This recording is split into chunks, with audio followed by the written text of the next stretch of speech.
আমি যে রাস্তা ধরে যাচ্ছি এটার এপাশে হচ্ছে কিছু উটের পাল আমি দেখতে পাচ্ছি। চলুন বাইরে গিয়ে উটগুলো দেখে আসি, আমার খুব দেখতে ইচ্ছা করতেছে। এখান দিয়ে যাচ্ছি, বেশ অনেক বড় একটা উটের পাল দেখতে পাচ্ছি। সো আপনাদেরকেও দেখানোর ট্রাই করবো। চলুন আগে যাওয়া যাক উটগুলোর কাছে।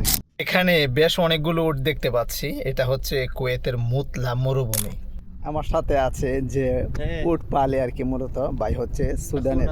زين زين الحمد لله اخونا هندية هندية 100 بنغلاديش. بنغلاديش ইয়েস, বাংলাদেশ। والنعم والنعم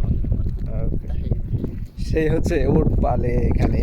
যে রোদ দেখতে পাচ্ছেন, আসলে এখানে যে ও কিভাবে টিকসই করে আমি তাও জানি না। আমি নিজেই কিছুটা ঘেমে যাচ্ছি, কিন্তু ও কন্টিনিউ এখানে এই উটগুলোর সাথে থাকে, দেখতে পাচ্ছেন।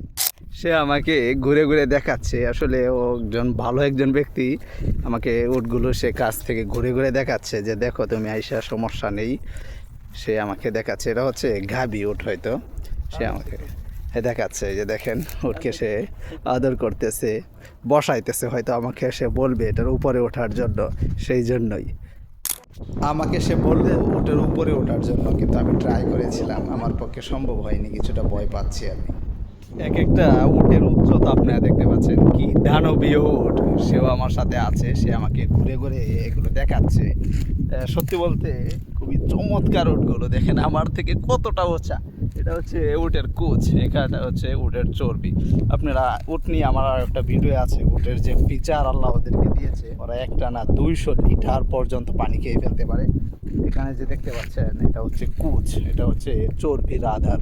যখন মরুভূমিতে খাবার থাকে না, তখন ওদের যে জমানো পানিগুলো থাকে, ওদের একটা স্পেশাল ওয়াটার চেম্বার আছে, ওইখানে রেখে দেয়, এবং চর্বির থেকে ওরা এনার্জি নিয়ে নিয়ে বেঁচে থাকে যখন মরুভূমিতে খাবার থাকে না। আল্লাহ যে কে ফিচার দিয়ে উটকে তৈরি করেছে, এখানে না আসলে হয়তো বোঝা সম্ভব। আবারও চলে যাচ্ছি আমার গন্তব্যে। এই হচ্ছে আমার কার। এখানে দেখেছিলাম কিছু উট এবং আপনাদেরকেও দেখানোর ট্রাই করেছি। চলুন যাওয়া যাক। আজকের মতো এখান থেকেই বিদায় নিচ্ছি।